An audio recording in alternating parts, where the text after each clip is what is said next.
Hi guys, in this series of videos I'm going to be building a British blues guitar rig, and really the reason I'm doing that is because I've put together a trio with a great bass player and a great drummer, and we're actually based in France, believe it or not, although I'm here in London, and but the band's kind of based in France, and the idea is I put this rig together and then we go out to Europe and the UK as well and play blues like they did in 1966.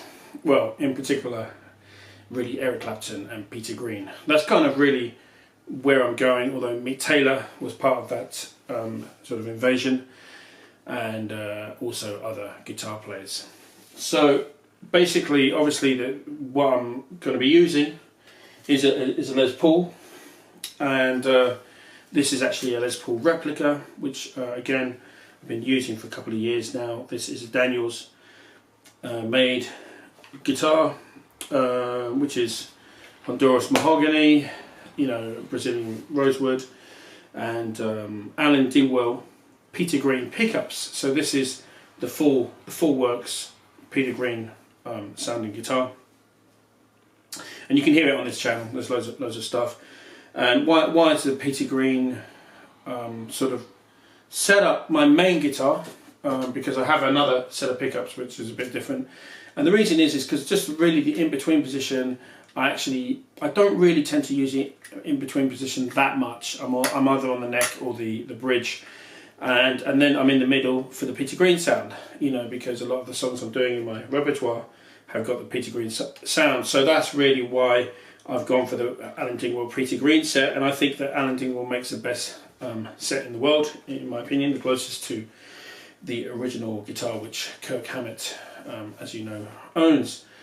And the frets are kind of standard, maybe a little bit bigger, and there's not really much to talk about this guitar. It's about 8.5 pounds. It's got a nice chunky neck, and a set of 11 Diodario strings, 49 on the bass, 11 on the top, and it's top wrapped. And I can't remember what caps, but they're bigger caps than normal, I guess, but they're not Bumblebee originals. So it's like a working guitar, medium action, and really this is the number one. This sounds fantastic, and you know it's just great for playing the Bluesbreaker and the Peter Green and the Cream first album sort of material. This is the one. As a backup to that, as a backup guitar, I have a trusty old Navigator, ESP Navigator, which was made in, I think it's 2010. I've had this pretty much, I got it the first year that it was made, so I've had it really since new, over maybe 15 years now, which is crazy to think about. I haven't had not really much done to it other than Alan Dingwell Eric Clapton pickups, and that's just because I wanted a slightly different flavour. Obviously I'm making a guess here, but I'm guessing that this is slightly hotter than the Peter Green set on here. And why do you ask, do I have two Les Pauls? Well, for two reasons. The Daniels guitar is pretty precious. It's like it's a one-off. You can't really get them anymore, or you can't get like a replica anymore. So this is quite valuable. So if I am going somewhere where there's a danger to myself or my equipment, then this is why I take this one, because it's replaceable. Although it's kind of I've got a lot of fond memories. I've done a lot of albums and cool stuff with this guitar. Again, this is just under 8.5 or around 8.5, and pretty much Cornell Doublier caps in there, standard values on the volume pots. You know, the vintage thing. Top wrapped again. It's got Goto hardware, so nothing special here. Just Goto hardware and Goto tuners. There's nothing special about this guitar. So, you know, a Honduras rosewood, so not Brazilian rosewood, but Honduras rosewood, but Honduras mahogany on the back. So this is hard rock maple, really nice. It's got a beautiful top on this one actually, but it's a great guitar. and it's just a workhorse. It just does the job. It's not, I wouldn't say it's as accurate as a real Les Paul like this one here. This one's got more of the Daniels guitar's got more of the vintage vibe, and this guitar is really a backup to this one, and also I can tune this into slide tunings as well. So because the whole point of this new trio that I'm doing, it's just Les Pauls, because it's British blues, so I'm just playing Les Pauls. So I've just received a speaker or two, and let's open it now. This is the Celestion G12-100 speaker, which is a recreation of the original Celestions that Eric Clapton and Peter Green used. So let's open the box now. I've been very excited to receive these speakers, so let's just open this up, and as you can see I've actually bought this one, so no freebies. Open it aside.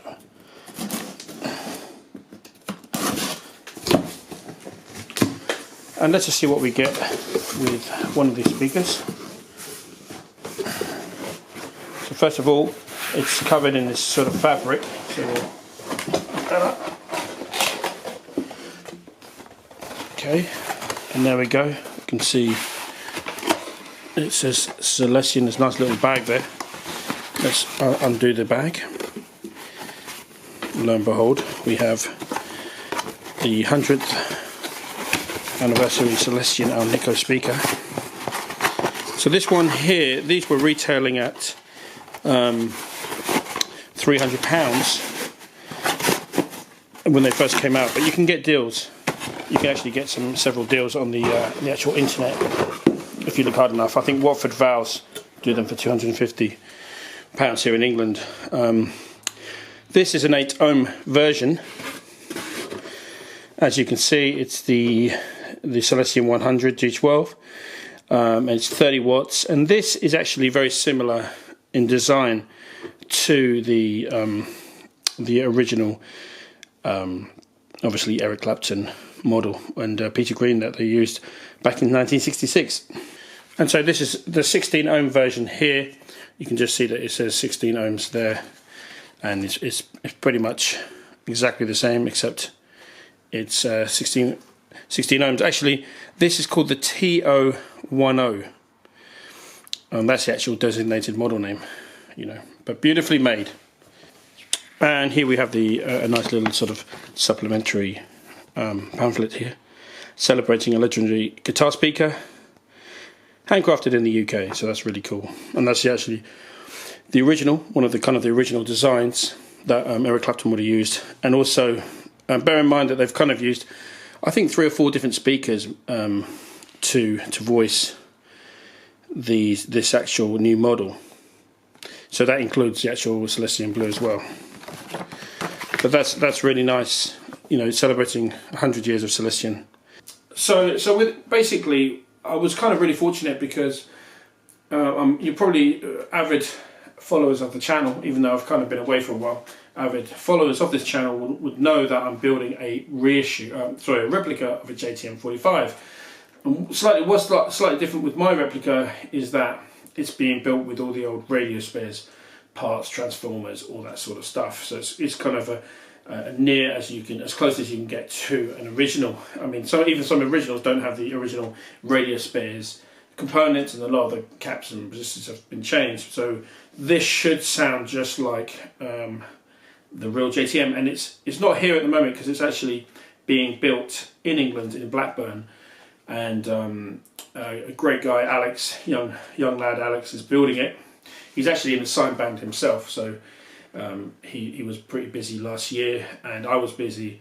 So we've decided that this now is a great time to get the amp finished.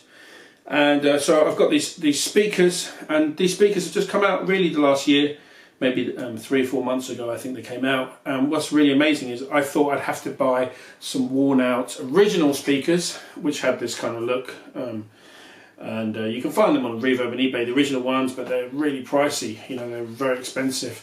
I mean, I had one guy who fixes amps, he was offering me a column, or maybe 2, I think it's 1 or 2 Marshall columns, like PA columns, with 2 of the original ones of these for £5,000, you know, which is like $7,000. for the original Marshall PA stacks with these speakers. I mean, it's just crazy. So Celestion have just perfectly synchronized releasing these speakers with my replica build of a JTM45. So what's the really cool thing is I can have these speakers and the JTM45, which is as close as you can humanly get using the original parts, a couple of Les Pauls, and that's pretty much it. That's pretty much it. So there's going to be a lot of videos coming, not a lot, but a few videos. This is part of this is part one, but you can also check on the channel. I'm going to put some links in this video of me collecting the parts for the JTM45, so that might be interesting for you if you want to copy me and do the same thing. You know, if that's something you've always dreamed of doing, then you can do it, because really the JTM45 is, it's kind of like, for me, it's a blank template. Yeah, it's based on the basement, but really the amp, you know, you got to approach it as, you know, the guitar, the cable, the speakers, the amp, and then you've got to make it work with your fingers and your playing style. You know, there's nothing to hide behind. There's no boutique, you know, switches that can help you out. It's not an, you know, it's not a solid state Kempler kind of affair where you can dial up, you know, a million presets. It's just got one preset. It's just you're the preset. And it's really a level playing field, you know, a great leveler. So that's what I'm really attracted to, is that, you know, you've got to make the guitar work through the amp, one cable, and that's it.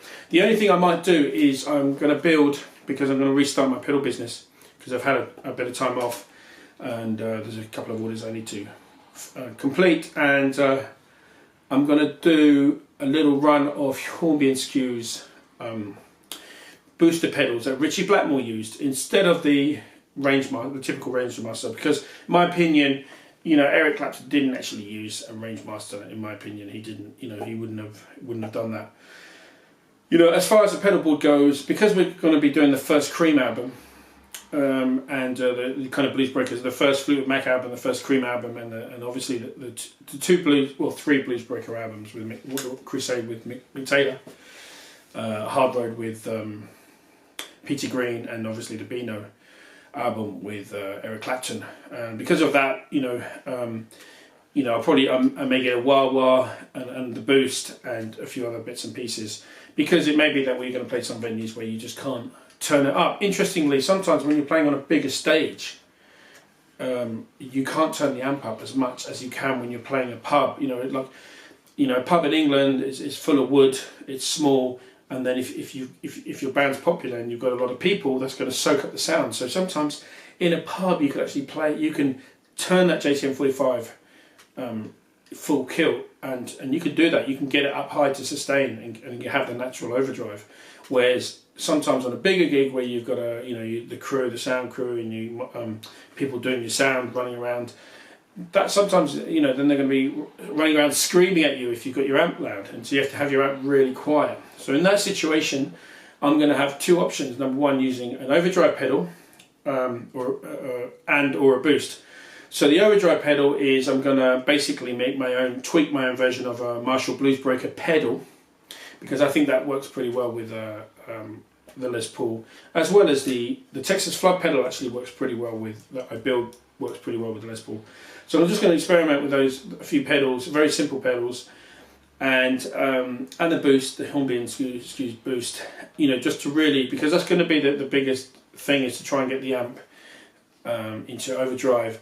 You know, I may have to resort to an attenuator, and that may be another thing that I sort of look into and find the most natural sounding attenuator. But this is, like I said, so I've got the guitars, I've got the speakers.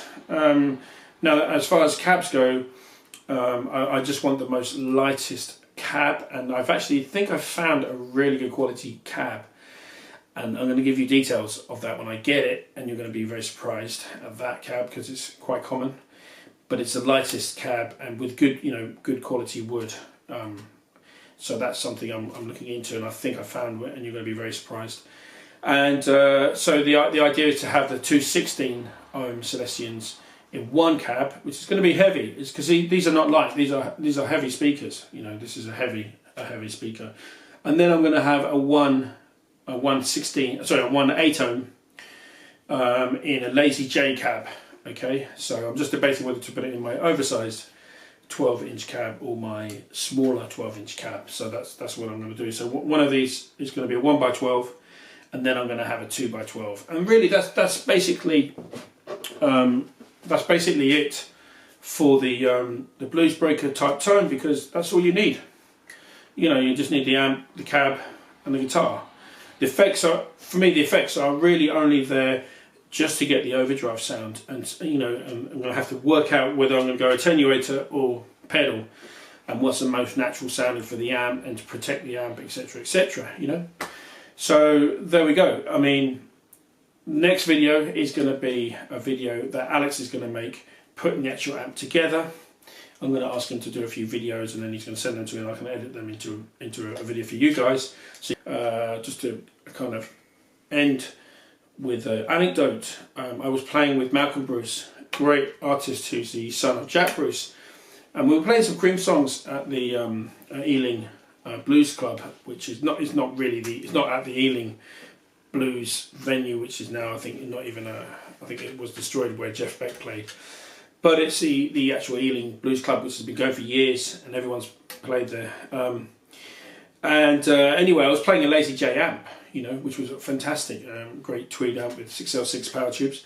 And I just put it all on max. I just dimed it and then played this Les Paul. You know, there's some clips actually on YouTube, which I put in this video. And basically, that's where I had the epiphany of, you know, just guitar, cable and amplifier, and just thinking, that's it, man, that's all you need. Really looking forward to making the next part 2 and part 3 of this video. Part 2 is going to be building the JTM45 out of all the old parts from the 1960s and 50s, and then part 3 is actually going to be in the studio with this guitar, these speakers, and the JTM45 replica. So, see you in the next video. Take care.